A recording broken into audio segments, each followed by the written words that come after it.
estar frente a la lengua del glaciar. Es una imagen de piedras y de agua que cae, de sonidos rocosos y graves. Es un caer constante y no coordinado, pero con ritmo de porfía y calentamiento.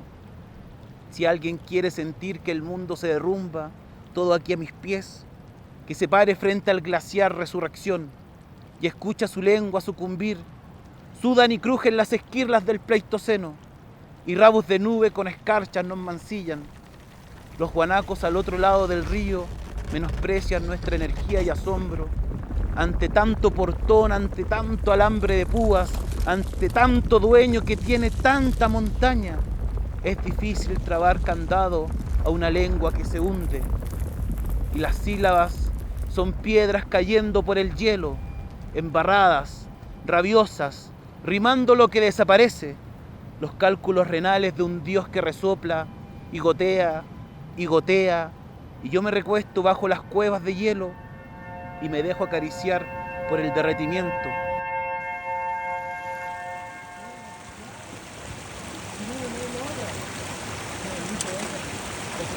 Bueno, para nosotros es un honor tenerte aquí, Hans, invitarte a conversar con nosotros en este podcast para que aprendamos de los glaciares de los Andes.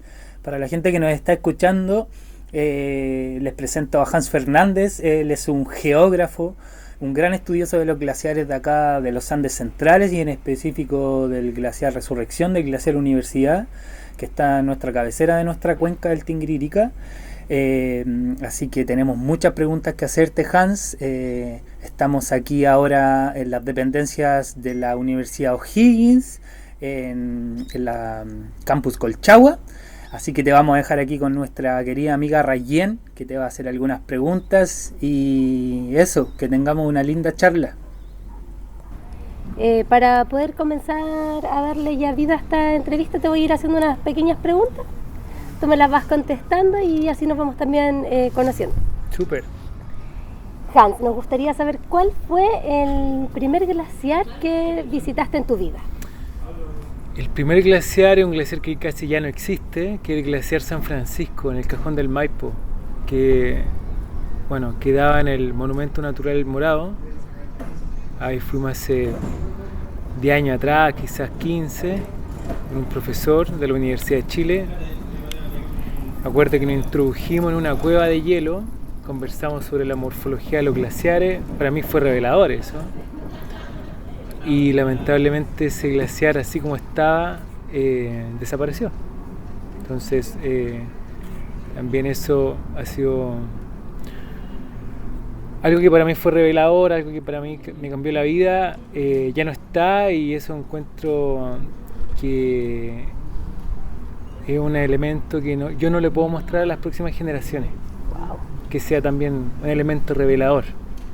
Exacto. Entonces, pero ese fue mi primer glaciar. Wow. Entonces hay un gran glaciar que ya con el tiempo, que es lo que está pasando con la mayoría de los glaciares hoy en día con todo esto del cambio climático. Sí, hoy día lamentablemente yo te diría el 99% de los glaciares alrededor del mundo está en franca retirada. Algunos más rápidos que otros, eso tiene que ver con condiciones muy locales o con características propias del glaciar, pero la gran mayoría están retiradas, y una retirada súper rápida. Eso es lo que nos preocupa como científica y científicos, digamos. Que todas las proyecciones que nosotros estamos haciendo para varias décadas más, las estamos viendo hoy día. Y eso es alarmante. Sumamente alarmante. Hans, ¿y tu momento más emocionante en alguna expedición que nos puedas compartir? Más emocionante, creo que cada vez que, yo trabajo mucho en el glaciar Universidad, es como el glaciar que le he podido tomar varios secretos. Entonces ya tengo una relación de filiación con ese cuerpo de hielo.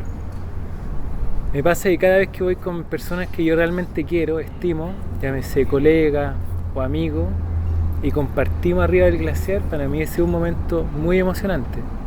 Es como, mira, te presento esta maravilla que nos ha entregado tanta información, y que esas personas estén conmigo ahí me genera mucha felicidad. Qué bonito. Y hablando de netamente como de los glaciares, ¿tú nos podrías decir si los glaciares tienen memoria? Los glaciares, voy a responder desde un punto de vista físico, ¿eh? Ya. Los glaciares tienen memoria. Y voy a separar en partes por qué digo esto. Uno, la propia generación de un glaciar básicamente es un río de hielo que se forma en la alta montaña por la caída de nieve. Cuando cae la nieve, pequeñas partículas de aire quedan atrapadas en la nieve. Por lo cual cuando cae una capa de nieve, al año siguiente cae otra, al año siguiente cae otra, después otra y así sucesivamente durante cientos y miles de años, esas burbujas de aire es una memoria atmosférica a escala de cientos y miles de años. Entonces ahí el glaciar tiene en su composición una memoria atmosférica que a veces nos sirve para reconstruir la historia del clima. También podríamos decir que como es un río de hielo, el glaciar a lo largo de los últimos milenios, cientos de miles de años, ha recorrido los mismos caminos. Igual que los ríos, cuando buscan su curso, el glaciar también busca su curso. Entonces, en esos dos aspectos te podría decir que el glaciar sí tiene memoria. Y un tercer aspecto ya más social, con las personas que habitan o que recorren un glaciar. Claro, un glaciar está colmatado de historia. Desde los primeros exploradores, los primeros escaladores, los primeros científicos. Entonces ahí también se va cargando de una memoria histórica que siempre es muy rico volver a ella, porque básicamente tanto para los escaladores, deportistas, científicos, es como volver al origen. Qué bonito. Y en esta dinámica, el dato más sorprendente que nos puedas compartir y que casi nadie conoce del glaciar. Un dato curioso. Tengo varios datos curiosos. A ver, mira, las investigaciones que hemos desarrollado casi en los últimos 10 años en el glaciar nos han permitido reconstruir su historia en los últimos 18.000 años.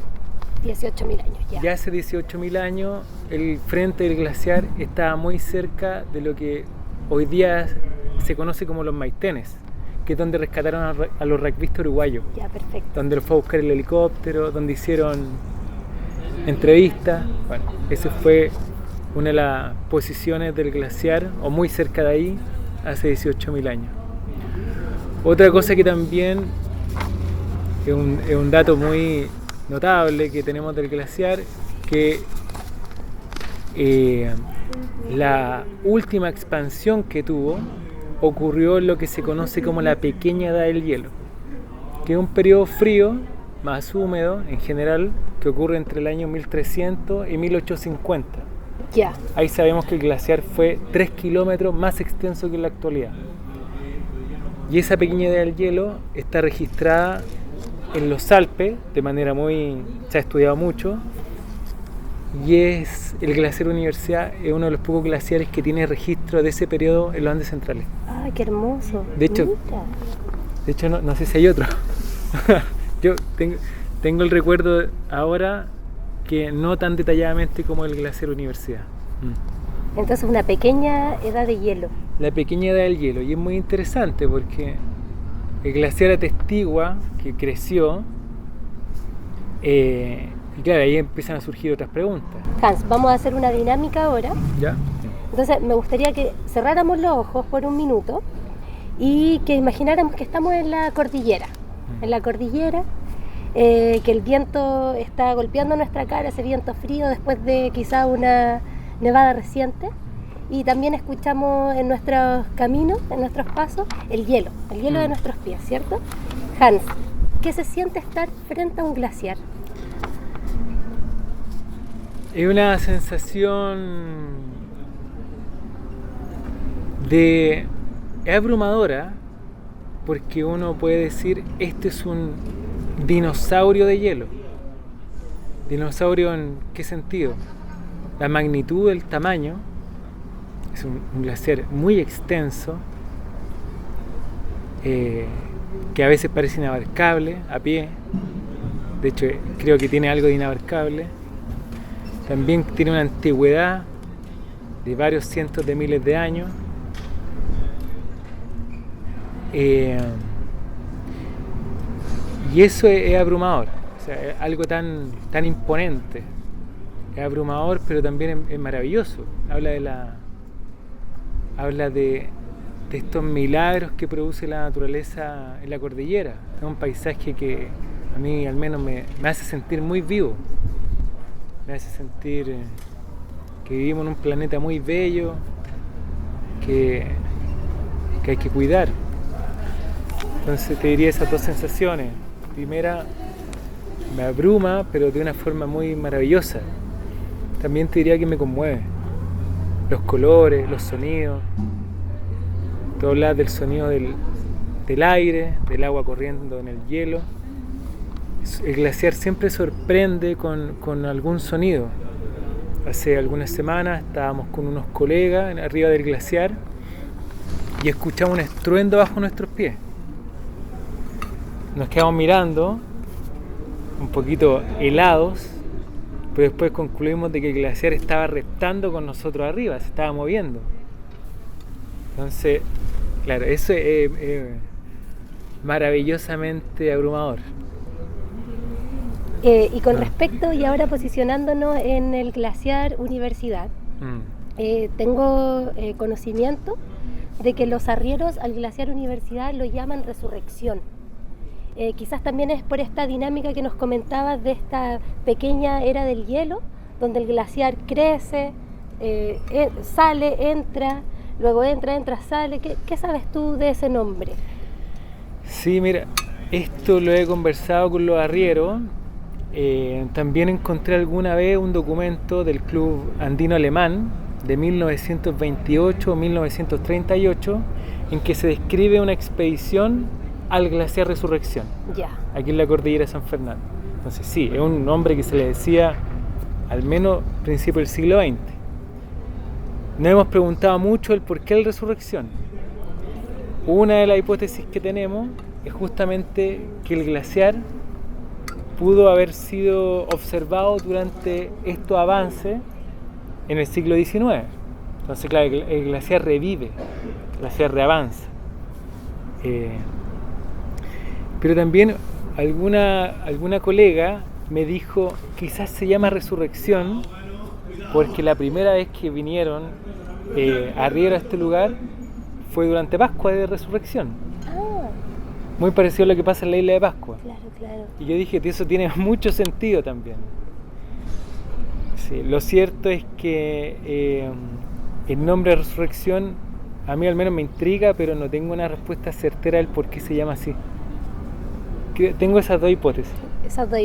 Bueno, ahí también hay un importante trabajo de una reconstrucción de la memoria local de los arrieros, que son, como en este caso y en las cordilleras, los primeros caminantes por los Andes. Sí, eso es importante. También es importante, como tú dices, Rayén, considerar el conocimiento local, la experiencia que los arrieros tienen en la cordillera. O sea, ellos saben cómo se comporta el glaciar, lo ven, lo sienten, lo escuchan. Yo creo que ese es un conocimiento vital. Hans, ¿y qué son los estudios de los nucleóidos cosmogénicos? Que los he escuchado mucho en las historias que nos puedes compartir en tus redes sociales. ¿Y qué nos pueden comunicar estos tipos de estudios? Aquí hay que ocupar un poquito la imaginación. Ya, me encanta. ¿Han escuchado que el cuarzo guarda energía? Sí. Ya, esto a veces nos vamos como hasta en lo ancestral. Claro, bueno. Esto nosotros lo hacemos científicamente. Ya. Los minerales en la Tierra están siendo bombardeados continuamente, día y noche, por rayos cósmicos de alta energía, ¿ya? Que provienen de explosiones de supernovas en otras galaxias, en toda la bóveda celeste. Ya, perfecto. ¿Ya? Entonces, cuando explota la supernova, llegan rayos de alta energía a la superficie terrestre. Esos rayos impactan en las rocas y alteran la composición físico-química de la roca. Bueno, cuando un glaciar cubre una superficie mineral, esa superficie mineral no está recibiendo rayos cósmicos. Ya. Pero cuando el glaciar se retira, la roca empieza a recibir rayos cósmicos y funciona como un reloj. Entonces nosotros, contando unos elementos que se llaman isótopos, podemos saber hace cuánto tiempo el glaciar abandonó esa posición. Y así podemos reconstruir cómo el glaciar ha ido cambiando hasta el día de hoy. Wow, súper importante. Sí, ha sido bien revolucionario para entender la historia de la geología reciente. Claro. Vamos a hacer un juego. Ya. Vamos a activar un juego que nos gusta mucho, lo pusimos a prueba igual en nuestra primera entrevista y está súper entretenido. Yo te voy a decir un concepto y la idea es que tú con tu conocimiento logres identificar el concepto de la descripción que yo te voy a hacer. Ya. Obviamente que Quizás muy ¿qué te digo, enfocado. Raya? Ya mira, es una acumulación de rocas, tierra y sedimentos que un glaciar ha transportado durante su avance. A medida que el glaciar se retira, estos materiales quedan atrás, formando una barrera o línea característica en el paisaje. A menudo se encuentran en los márgenes o al final de un glaciar y son una evidencia visible de su presencia en el pasado. Estamos hablando de... Morrenas. Eso, Morrenas. exacto. ¿Y qué nos puedes decir de las morrenas, Hans? ¿Cuál es su relevancia dentro de la nieve, de los glaciares? Mira, las morrenas son una de las geoformas claves que uno encuentra en la cordillera, pero cuando uno no pone atención no las ve.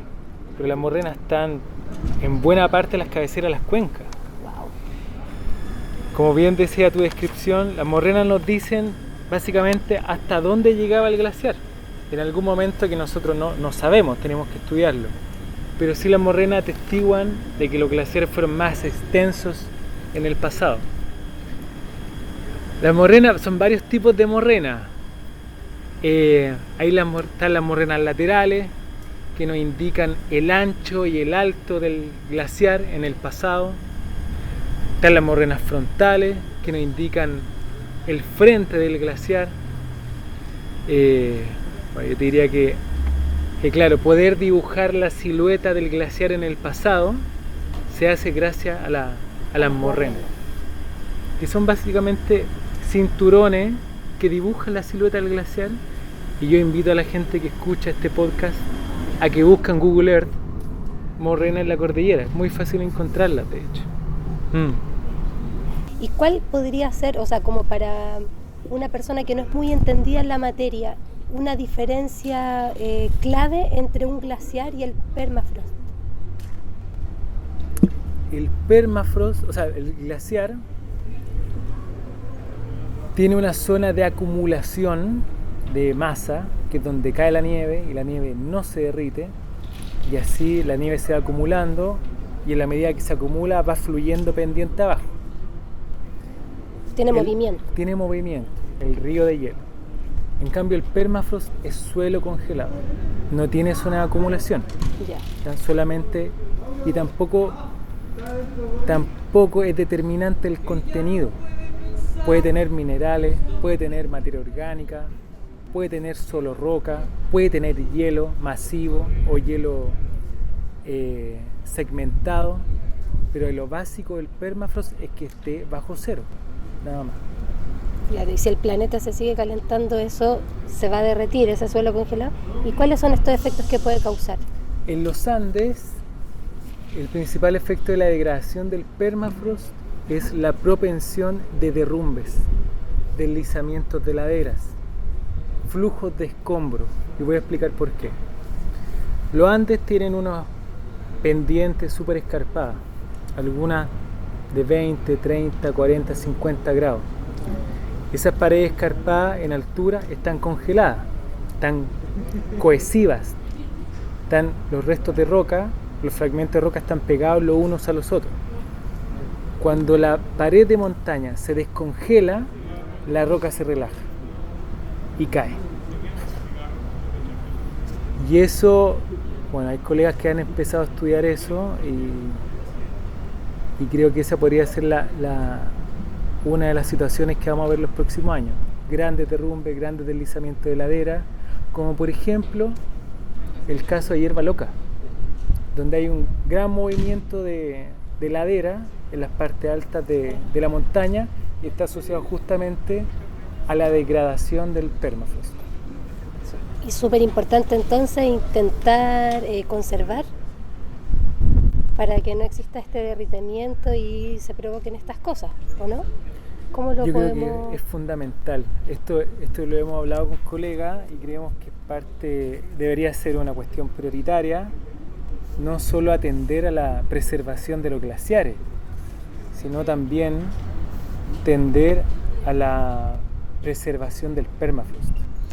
Oye, Hans, y en este juego que nos gusta hacer de imaginar, de hasta quizás ponernos en la dinámica de un mundo casi feliz, ¿cuál sería como el sueño tuyo, de tus colegas, en relación a una ley que conserve los glaciares, que conserve el permafrost? ¿Qué sería lo ideal? Sí, voy a hablar. Si pudiésemos soñar. Voy a hablar por mí, quizás por algunos otros colegas. No me siento en la potestad de hablar por todos. Pero sí, lo que sería ideal es proteger la cabecera de las cuencas. Sobre todo en las zonas áridas, como semiáridas. ¿Por qué la cabecera de las cuencas? Porque ahí nace el agua de los ríos. Estamos hablando de que en la cabecera de las cuencas cae la nieve en invierno. En el caso de Chile central, o más al norte, en el semiárido, cae la nieve en invierno y esta nieve se va derritiendo paulatinamente primavera-verano. Entonces, destruir parte de ese ambiente es destruir la zona donde nacen los ríos, donde nace el agua, en un periodo que sabemos que vamos hacia la aridificación. En el caso del norte, bueno, las precipitaciones son en verano, pero también lo ideal sería proteger esos parches de nieve que caen, que es parte del escaso recurso hídrico de las cuencas.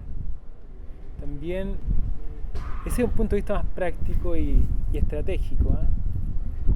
Pero también creo que hay un punto estético que tiene que ver con que la cordillera de los Andes, o buena parte de la cordillera, es un patrimonio paisajístico. O sea, el paisaje tiene mucho que ver con el espíritu, con la cultura de un pueblo. O sea, el paisaje habla mucho de lo que somos. Entonces la cordillera, por ser tan majestuosa, es parte de nuestros símbolos patrios porque nos caracteriza como chilenos, o buena parte de los chilenos.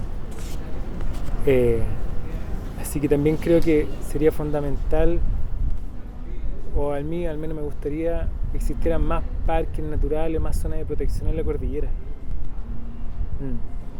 Y en relación a esta conservación, ¿cómo nosotros como individuos naturales, hijos también de la cordillera de los Andes, muchos de nosotros caminantes de estos lugares indómitos, hermosos, preciosos, que le guardamos igual un gran amor, respeto, admiración por la grandeza que estos representan, ¿cómo nos pudiésemos involucrar en esta conservación? ¿Cuáles serían como, no sé, una lista de cosas que podamos nosotros hacer de manera quizás como hasta pequeña, pero que en un futuro también pueda ser de gran ayuda para esta conservación? Ese es un buen punto, Rayén, que yo mismo me lo cuestiono. Creo que el primer paso fundamental para acercarse a la montaña es que estudiarla, conocerla, en el sentido de prepararse para ir a la montaña. Y estoy hablando de cosas muy pedestres, como por ejemplo saber o tener un manejo de las deposiciones en la montaña, traerse toda la basura, ser respetuoso con el sonido del entorno, siempre pienso o vemos en la cordillera animales como guanaco, puma, cóndores. Ahora hace poquito leí que en el Ñuble, en la cordillera, aparecieron huemules. Entonces es el último reducto de esos animales para vivir. Les quitamos el espacio básicamente. Entonces si no respetamos su hábitat, básicamente lo estamos acorralando hacia la desaparición. Entonces creo que hay que ser súper conscientes respecto a cómo nosotros nos posicionamos o dialogamos con la cordillera. Yo creo que capacitándonos, estudiando, educándonos es un primer gran paso. Pero claro, la experiencia de sentir el viento en la montaña, la temperatura en la montaña, escuchar a los pájaros en la montaña, escuchar los ríos en la montaña, es muy sanador. Yo creo que debe activar, esto ya estoy elucubrando, pero debe activar un instinto muy primitivo en nosotros, así como de conexión con un espacio que está vivo, que se mueve. La ciudad la tenemos completamente dominada, pero nuestra esencia como especie es una esencia que viene de un ambiente salvaje y que ha tenido que dialogar con él. Yo estaría toda la tarde aquí conversando contigo porque también dentro de las preguntas me han surgido un montón de preguntas más, pero para ya ir como cerrando esta conversación, quiero que nos cuentes qué ha significado para ti durante todo este tiempo el Glaciar Universidad. Para nosotros, imagínate, muchas personas, y voy a tomar el libro acá de la Soledad, Díaz Meneses, alias Piernas Veloces, que también nos entrega un tremendo elemento para empezar a conocer, quizás a través de la fotografía, la hermosura que tenemos en nuestros cajones, porque si bien nosotros crecemos acá, sobre todo en San Fernando, viendo la montaña, no sabemos, por ejemplo, que arriba está el Duende Andino o el volcán Tinguiririca, que en él encontramos también glaciares, y mucho menos sabemos de la existencia de lo que es el glaciar Universidad o Resurrección. Entonces, Hans, bajo tu experiencia de venir desde Santiago a esta zona, a esta región, ¿qué es el glaciar Universidad? ¿Cuál es su relevancia en nuestros territorios y por qué es importante conservarlo? Son varias cosas, pero empezar a estudiar y ya desentrañar la historia del glaciar Universidad, su composición, estudiarlo en detalle, me hace sentir muy comprometido con él, muy comprometido. No sé si a nivel matrimonial, pero sí es un amigo de todas maneras. O sea, un amigo al cual yo voy a visitar, voy a monitorear su estado de salud.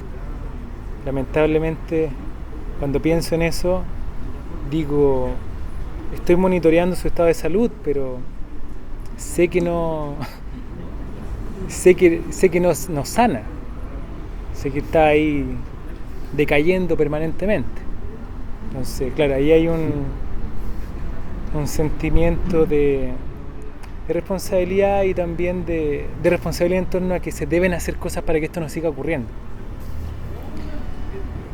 Y también, develar la historia del glaciar ha abierto otras puertas para querer entender a otros glaciares de la región. Aquí hay un glaciar que es gigante, que es el Cachapoal, a los pies del del Pico de Barroso. Un glaciar gigante, el glaciar cubierto de sedimentos más grande de Chile Central. Entonces la región tiene los dos glaciares más grandes, si uno quiere.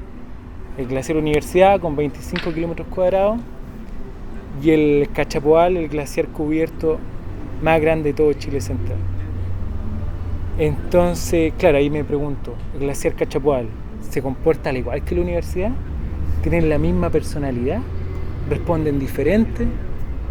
¿Tienen la misma historia? ¿Qué secretos tiene ese glaciar? Y así con el Cachapoal, la cabecera del río Paredón es lo mismo, también tiene sus glaciares y tiene una buena cantidad de permafrost. La cabecera del río Tinguiririca lo mismo. En Alto Huemul ya sabemos que hay glaciares y pronto ya sabemos que hubo glaciares. Buena parte de las lagunas que están arriba fueron parte de glaciares, pero no sabemos cuándo desaparecieron esos glaciares. Claro, qué interesante. Entonces, claro, uno va como una bola de nieve.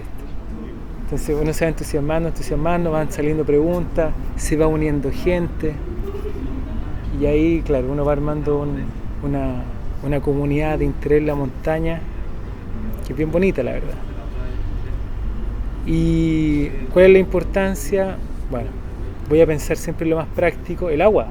Esta es una región eminentemente agrícola, su principal fuerte, o uno de sus principales fuertes, son los viñedos. Yo cuando veo una botella de vino y dice Valle de Colchagua, inmediatamente pienso, Mi amigo. ya, esto viene del Glaciar Universidad, está alimentado con el agua del Glaciar Universidad. Imagínate qué rico. Entonces, sí, y también hay una responsabilidad grande por dar a conocer esta riqueza natural de la región. Esta riqueza natural, son 776 glaciares los que tiene la región. Aquí hemos hablado de uno, de dos. Falta el ciprese, faltan los otros que están dispersos por ahí. Son muchos glaciares. Entonces, la cantidad de información que uno puede obtener y que uno sabe que puede estar ahí es mucha responsabilidad. Oye, Hans, quizás me estoy yendo así como para otro lado de la conversación, pero me surge una duda que no puedo dejar de preguntar. Ya, estamos hablando de estos glaciares, mencionamos solo dos en esta entrevista porque si no tendríamos de verdad para mucho rato, que tienen mucha cantidad de miles de años. Nos comentabas, por ejemplo, el glaciar Universidad.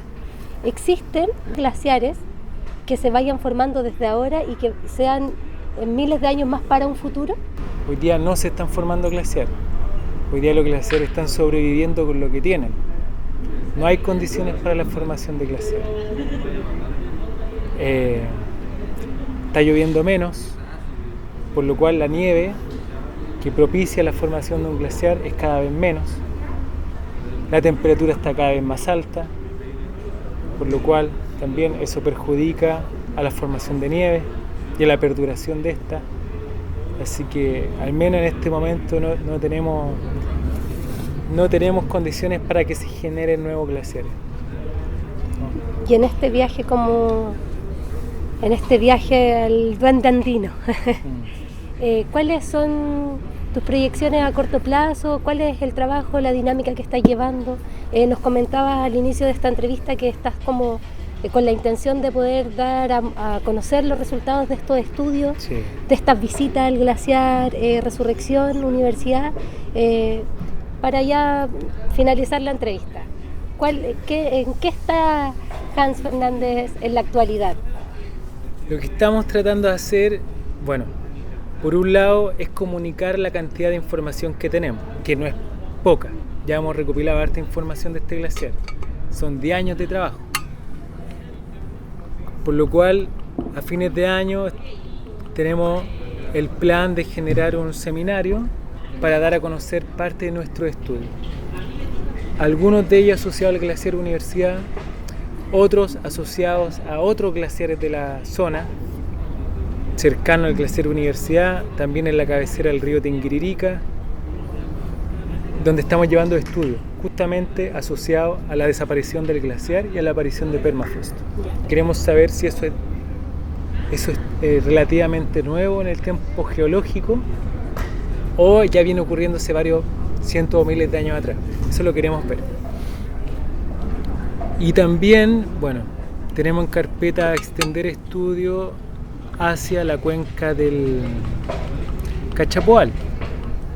Entonces, tratar de abordar la mayor cantidad de áreas de estudio y tener una visión integral de cómo se está comportando los glaciares, el permafrost, el recurso hídrico de alta montaña en la cordillera de la región de Higgins. Pero vamos hacia allá profundizando investigaciones y bueno, por suerte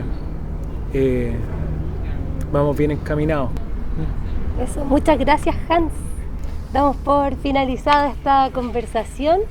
Qué rico poder haber compartido este momento contigo. Para mí también como comunicadora social es un privilegio poder estar entrevistando a una persona que está en tan constante acercamiento con el glaciar Resurrección, sobre todo para mí que Me considero igual una nieta del Tinguiririca, así que muchas gracias por esta instancia. Muchas gracias a ustedes, para mí es un placer y me parece fantástico fortalecer el conocimiento de montaña, sobre todo en esta región donde los glaciares y la montaña se conoce tan poquito. Y hay tanto glaciar, tanta montaña, que es un verdadero patrimonio natural. Entonces creo que divulgar este conocimiento, traspasar este sentido de importancia, es muy importante. Brujo, te peinas con las nubes, las últimas canas de primavera y dejamos huellas en tu caspa, dunas de azufre antes de las morrenas. Baila morena, y el polvo a veces engaña las pisadas. Te refalas sin crampones y mantienes el centro de gravedad en reconocer el hielo milenario y montar la lengua que se fragmenta frente a silenciosas hidroeléctricas y hermosas torres de alta tensión que hablan con el viento. Es el brujo el que te presenta el glaciar cuando se desviste en su caída y todo se pone tan patomans. Y que saben de cordillera, como robando ganado ajeno, llegamos al derrumbe, a la entrada de este desplazamiento, y hay que afinar el ojo para ver el hielo. Hay que pedir permiso para transitar por el derrumbe de la lengua. Lengua le dicen a la entrada del resurrección. Resurrección le dicen los arrieros al glaciar, porque a veces avanza y otras retrocede, con su forma de lengua de hielo perpetuo, una lengua polvorienta pero dura en su frialdad. Y yo, por el solo honor de verificar la poesía chilena, me puse a escuchar en la punta de la lengua, ahí donde toda la gente tiene las palabras que no puede pronunciar, pero palabras que sí están en otra parte de la montaña. Y digo por honor de cobrar mi cuota de piedras, que me senté sobre el hielo y me puse a escuchar la respiración del glaciar.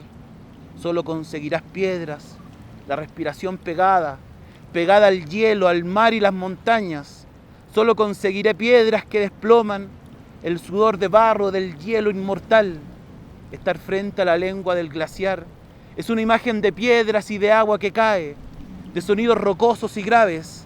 Es un caer constante y no coordinado, pero con ritmo de porfía y calentamiento. Si alguien quiere sentir que el mundo se derrumba, todo aquí a mis pies, que se pare frente al glaciar Resurrección y escucha su lengua sucumbir.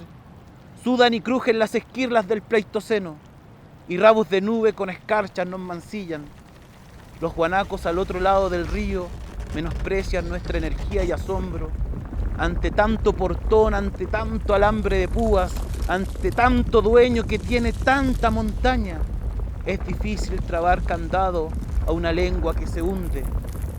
Y las sílabas son piedras cayendo por el hielo, embarradas, rabiosas, rimando lo que desaparece, los cálculos renales de un dios que resopla y gotea, y gotea, y yo me recuesto bajo las cuevas de hielo y me dejo acariciar por el derretimiento, como si mi hermana muerta me llorara encima, lágrimas de muertos y lágrimas de vivos. Un criterio que la temperatura no entiende, le importa una raja lo que nosotros, microplásticos del paisaje, los más hermosos guasos flaites, ocupan esta lengua para hablarle directamente al brujo y a flores que nosotros, malyoínos, malcriados a Óscar Castro, gente que tose y el último disparo del negro Chávez, tiende a inventar nombres que no son. Está difícil ponerse de acuerdo en cruces, en cumbres, señales líticas donde se te sana el ojo, cornisas del mundo cuando nadie recuerda esa mirada. Habrá lugares donde solo estarás tú, un rato de estarse solo, vulnerable, un remolino que nadie pide, bate la catedral. Esta estatua, que es la costra que son los Andes, los puntos de cesárea, la montaña es cicatriz, la Virgen el velo pasearla impoluta sobre los hombros, estamos en la parte más sexy del planeta.